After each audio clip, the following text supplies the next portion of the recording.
అందరికీ నమస్కారం అండి. ఈరోజు కురుమద్దాళి విజయలక్ష్మి గారు రచించిన అందమైన అపశృతి అనే కథను విందామా? ప్రియమైన శృతి, ఇంకేమని సంబోధించాలో తెలియక నన్ను కాపాడినందువల్ల నాకు ప్రియమైన దానివేనని ఇలా రాశాను. ప్రాణదేవత, ప్రాణభిక్ష పెట్టావు కదా అందామంటే నాకే నవ్వొస్తుంది. చిన్నప్పుడు చదివిన కాశీమజిలీ కథలు గుర్తొస్తున్నాయి. మరి శృతి, ఇంక నిన్ను ఇబ్బంది పెట్టదలుచుకోలేదు. నీ బాధ, మీ ఇల్లు విడిది ఇవ్వడానికి మీ అమ్మగారి నిర్ణయం అన్నీ విన్నాను. ఎట్టి పరిస్థితుల్లోనూ మీ అన్నయ్యని అటకెక్కనీయవని, అటక మీద సామాను సర్దే పనికి నీవే పూనుకుంటావని నా గట్టి నమ్మకం నా చేత ఈ లెటర్ రాయనిచ్చింది. బెదిరించి బలప్రయోగం చేసి ఇంకా ఈ ఇంట్లో దాక్కోవటమన్నది నా ప్రాణం మీదకు తెచ్చుకోవడమే అవుతుంది. నా వైద్యానికి జ్వరం, కాలిబాధ తగ్గేటట్లు లేవు. గాయం సెప్టిక్ అయితే ఆ దేవుడు కూడా ఏం చేయలేడు, కాలు కొట్టేయడం తప్ప. మరో 2 రోజులు చూసి నేనే వెళ్ళిపోదామనుకున్నాను. ఆ వెళ్ళడం అనేది ఈ రాత్రే తప్పనిసరి అయింది. మీ అన్నయ్య ఏ 1 గంటకో నిద్రపోయాడు. అప్పుడు కిందకు దిగాను. అటకతో రుణం తీరిపోయింది. నిన్ను నెమ్మదిగా తట్టిలేపి చెప్పి వెళదామంటే నీ పక్కనే పడుకున్న మీ అమ్మగారు నిద్రపోలేదు, కదులుతూనే ఉన్నది. చెప్పిపోవడం దేనికి, పోయేవాడి పోక అంటావేమో. బెదిరించి నీ ఆతిథ్యం పొందిన అతిథిని నేను. ఎలాంటి అతిథి అయినా పడి తిన్నందుకు కృతజ్ఞతగా చెప్పిపోవడం ధర్మం. ఏమంటావు శృతి? నువ్వు నన్నెంతగా తిట్టుకున్నావో, ఎన్నెన్ని శాపాలు పెట్టావో గ్రహించుకోగలను. నా పరిస్థితి అలాంటిది. పులిని కొట్టి పులిగుహలో దాక్కోవలసిన వాడిని. వేడిని బెదిరించి కుందేలు పిల్లలా దాక్కున్నాను. దొంగ మనిషేనని గ్రహిస్తే ధన్యుణ్ణి శృతి. ఇంకేం రాయాలో తెలియడం లేదు. నీవు నాకు చేసిన సాయంగా ప్రతి సాయం ఏం చేయను? ఏం చేస్తే రుణం తీరుతుంది?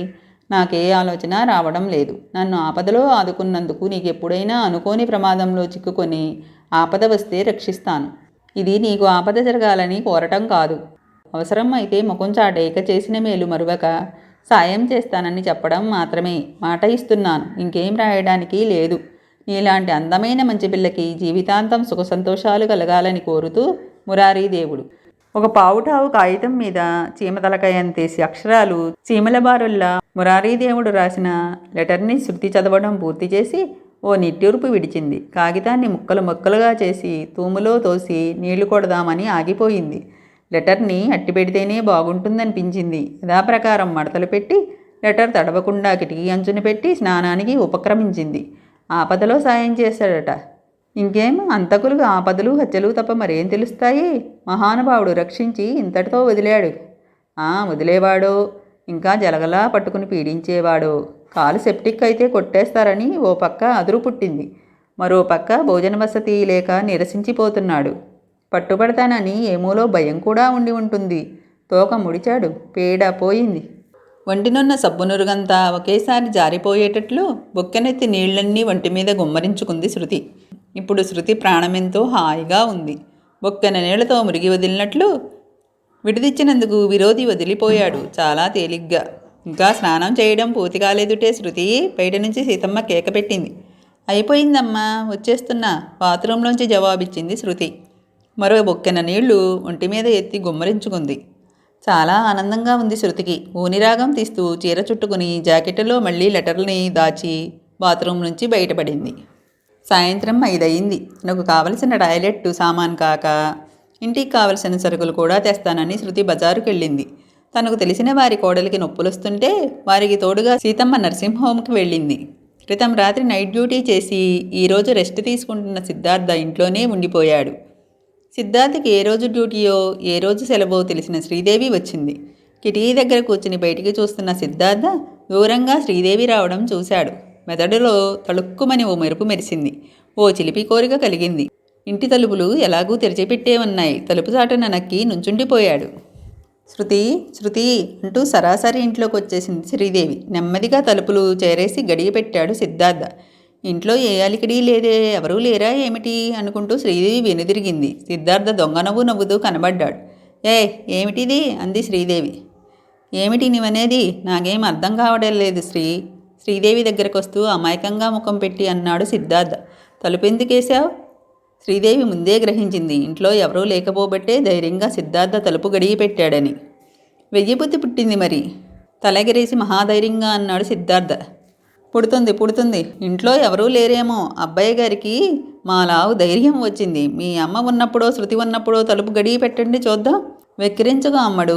అందరి ముందు తమరి ధైర్యం ఏపాటిది? ముక్తసరిగా మాట్లాడడం, ఏమండి అని మన్నింపు, ఎవరూ లేకపోతే నువ్వు అనడం, సిద్ధు అని పిలవడం, అమాంతం మీద పడడం. నేనేం పడను, చివరన్నది తుడిచెయ్యి, పోనీ నేనే పడతాను సరేనా అంటూ సిద్ధార్థ దగ్గరకు వచ్చి శ్రీదేవిని మీదకు లాక్కున్నాడు.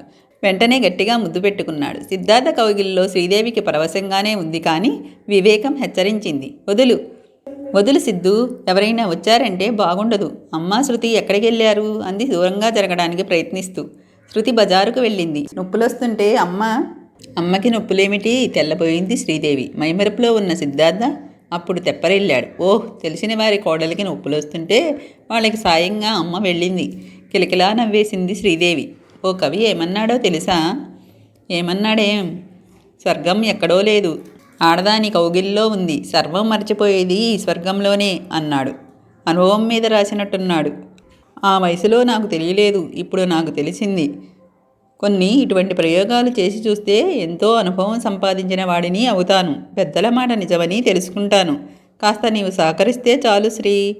ఉడతపిల్లల ముఖం చూడు, అమాయకంగా కనబడడం, అసాధ్యపు పనులు చేయడం మీకే చెల్లింది.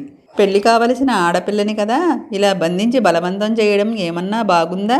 అబ్బా వదలమంటుంటే. ఏయ్, కుడతా కిడతా అన్నామంటే నా కౌగిలి ఉక్కు కౌగిలి అవుతుంది, జాగ్రత్త. చుంచుపిల్లల ఈ ముఖం చూడు, అమాయకంగా ముఖ పెట్టడం చేతవును, అల్లరి మాత్రం బోలెడు. పెళ్లి కావలసిన ఆడపిల్లవే కానీ ఈ పిల్లదాని మెడలో 3 ముళ్ళు వేయాల్సిన వాడిని నేనే కదా. బలవంతం చేస్తున్నానని నింద వేశావు. ఇది బలవంతము కాదు, బలప్రయోగము కాదు, పరస్పర ఆకర్షణతో దగ్గర కావడం అంటూ గట్టిగా హత్తుకున్నాడు సిద్ధార్థ. అబ్బా వదలమంటుంటే. ఎవరైనా వచ్చారంటే తలుపు వైపు భయం భయంగా చూస్తూ అంది శ్రీదేవి. ఎవరూ రారు. వాడుకు తెలియదేమిటి మనిద్దరం ఏకాంతంగా ఉన్నామని? బయట కలుసుకుని మాట్లాడుకున్నామనుకో, కాస్త జగ్గి పట్టుకుందామన్నా, ఓ కిస్ పారేద్దామన్నా చోటేది చాటేది. 4 రోజుల క్రితమేగా రష్ లేని పిక్చర్కి తీసుకెళ్ళి బాల్కనీలో అంటూ కిలకిలా నవ్వింది శ్రీదేవి. అది గుర్తుకొచ్చి సిద్ధార్థ పకపకా నవ్వాడు. రష్ ఉందని సినిమా హాలుని మించిన రహస్యపు చోటు దొరకదని పాత సినిమాకి కూడబలుక్కుని ఇరువురూ వెళ్లారు. వీళ్ళు వెళ్ళిన పావుగంటలో హాలు హౌస్ఫుల్ అయింది. తెలిసిన వాళ్ళు ఎవరైనా వచ్చి ఉంటే బాగుండదని బాల్కనీలో ఆ మూలొకరు ఈ మూలొకరు కూర్చొని సినిమా చూశారు. ఈ బాధెందుకు కానీ తొందరగా 3 ముళ్ళు వేసేయి అంది శ్రీదేవి. ఎలా? ముందు చెల్లాయి పెళ్లి కావాలి కదా అన్నాడు సిద్ధార్థ. అన్నగారి పెళ్లి కాందే చెల్లెలి పెళ్లి చేయరు. ఇంత అమాయకత్వం ఏమిటి బాబు? మరి మా అమ్మ చెల్లాయికి పెళ్లి సంబంధాలు చూస్తున్నదే ముందు. ఆడపిల్ల పెళ్లి తొందరగా కుదరదు, ఎన్నో చూసుకోవాలి. మగపిల్లవాడిదేముంది, అంటే అయిపోతుంది. శృతికి ఎవరినన్నా ఖాయం చేసుకుని ఆ చేత్తో నీకు చూసి ఓ నెలవారగా 2 పెళ్ళిళ్ళు చేయాలని మీ అమ్మగారి ఆలోచన కావచ్చు. శృతి పెళ్లికి పీటల మీద కూర్చోవలసింది అన్నా వదిన అంటూ ముక్కు పట్టుకుంది శ్రీదేవి. అంటే నీవు నేను అన్నమాట. అబ్బా ముక్కు వదలమంటుంటే. ఆడపిల్ల మెడలో మగాడు ముడివేస్తాడు, మగాడి ముక్కుకి ఆడపిల్ల తాడేసి ముడేస్తుంది. నిజమా శ్రీ? అబద్ధం కాదు సిద్ధార్థ మహాశయ. సరిగ్గా అప్పుడే దబదబ తలుపు తట్టిన చప్పుడయ్యింది. తొందరగా తలుపు తీయి శ్రీ అన్న శృతి మాటలు వినిపించాయి. కంగారుగా సిద్ధార్థ శ్రీదేవి విడిపోయారు. ఏం చేద్దాం అన్నట్టు ఒకరి ముఖం ఒకరు చూసుకున్నారు. మరోసారి తలుపు కొట్టి పిలిచింది శృతి. తల వంచుకుని నుంజుండిపోయింది శ్రీదేవి.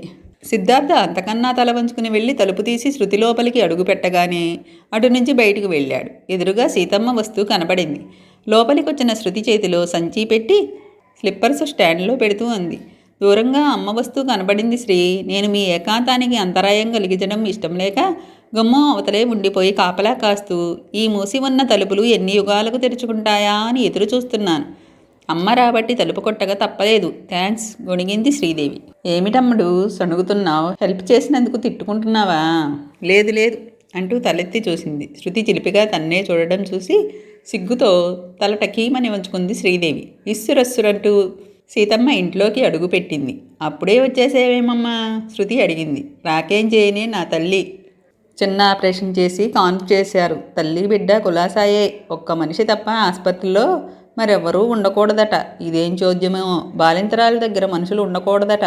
మేము లేము, మీరంతా ఉండి ఏం చేస్తారు అంటూ నర్సులు ఒకటే కేకలు. సరే వెళ్ళిన అందరం తిరిగొచ్చాం అని శృతితో చెప్పి శ్రీదేవి వైపు తిరిగి నువ్వొచ్చి ఎంతసేపు అయింది శ్రీదేవి అంది సీతమ్మ. కొద్దిసేపు అయింది. వచ్చిన తల ఎత్తకుండానే అంది శ్రీదేవి. మీరు మాట్లాడుతూ ఉండండి, ఆసుపత్రి గుడ్డలు తడిపేసి స్నానం చేసి వస్తాను అంటూ సీతమ్మ దొడ్లోకి వెళ్ళింది. కూర్చోమ్మా, సిగ్గులు పెళ్లి కూతురా అంది శృతి. పెదవి కదపకుండా కుర్చీలో కూర్చుండిపోయింది శ్రీదేవి. అమ్మ అమ్మ, ఇద్దరూ ఇద్దరే, ఎంత అమాయకంగా నోట్లో నాలుక లేనట్లు మెలిగేవారు. రెండో కంటికి తెలియకుండా సినిమాలు, షికార్లు, మీ ఇద్దరి మాటలు చాటుగా వినడం తప్పే, కానీ మీ ఇద్దరేమిటి, ఈ చనువేమిటి అని ఆశ్చర్యపోతూ అలా నుంచుండిపోయాను. మరీ గట్టిగా మాట్లాడుకుంటురి, వినపడక చొస్తుందా? నే కాబట్టి సరిపోయింది. అదే అమ్మో మెరవరన్నా వింటే. శ్రీదేవి కళ్ళల్లో గిర్రున నీళ్లు తిరిగాయి. అదేమిటి శ్రీ, ఏడిపించటానికి తమాషా చేస్తుంటే నిజంగా ఏడుస్తున్నావా? ఛ, నీవు మా వదినవి కావడం నాకెంత ఇష్టమో తెలుసా? ఇదే మాట ఎప్పుడన్నా అంటే 36 మెలికలు తిరిగిపోతాడు అన్నయ్య. నాకేం తెలుసు అన్నయ్య ఎంత ముందడుగేశాడని? అమ్మతో నీ మాటంటే శ్రీదేవికి ఏమిటే బంగారం బొమ్మ, బుద్ధిమంతురాలును. మనం మగపెళ్లివారం, వాళ్ళు అడిగితే అలాగే అందాం. మీ అన్నయ్య కూడా ఇష్టపడాలి కదా అంది. లైన్ క్లియర్ అయిపోయింది వదినమ్మ, ఇక పెళ్ళే ఆలస్యం. ఇందాక నా బదులు అమ్మే వచ్చి ఉంటే ఈసరికి మీ పెళ్ళి చేస్తూ ఉండేది. ఎవరి పెళ్ళే అంటూ సీతమ్మ లోపల నుంచి వచ్చింది. పెళ్ళి అన్న 2 ముక్కలే ఆవిడ చెవినబడ్డాయి. తెలిసిన ఓ స్నేహితురాలికి పెళ్లి కుదిరిందట. శ్రీ చెబుతుంటే వింటున్నాను సమయస్ఫూర్తిగా అంది శృతి. తెలిసిన అందరి పెళ్ళిళ్ళు అవుతున్నాయి, మీ ఇద్దరి పెళ్ళి ఎప్పుడవుతుందో ఏమో అంటూ నిట్టూర్పు విడిచింది సీతమ్మ.